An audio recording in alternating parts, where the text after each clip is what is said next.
Conflict and Courage by Ellen G. White.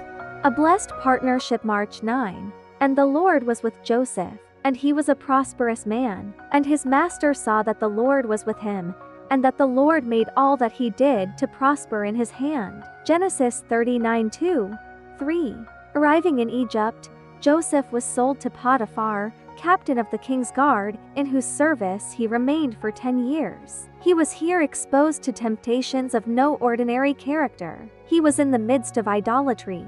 The worship of false gods was surrounded by all the pomp of royalty, supported by the wealth and culture of the most highly civilized nation then in existence. Yet Joseph preserved his simplicity and his fidelity to God. The sights and sounds of vice were all about him, but he was as one who saw and heard not. His thoughts were not permitted to linger upon forbidden subjects. The desire to gain the favor of the Egyptians could not cause him to conceal his principles. Had he attempted to do this, he would have been overcome by temptation. But he was not ashamed of the religion of his fathers, and he made no effort to hide the fact that he was a worshipper of Jehovah. Potiphar's confidence in Joseph increased daily, and he finally promoted him to be his steward, with full control over all his possessions. The marked prosperity which attended everything placed under Joseph's care was not the result of a direct miracle, but his industry, care, and energy were crowned with the divine blessing. Joseph attributed his success to the favor of God, and even his idolatrous master accepted this as the secret of his unparalleled prosperity.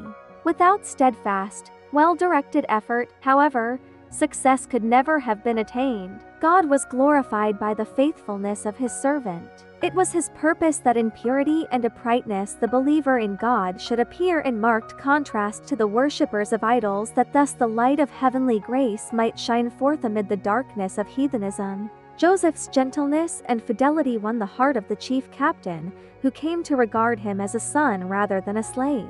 The youth was brought in contact with men of rank and learning, and he acquired a knowledge of science, of languages, and of affairs and education needful to the future prime minister of Egypt.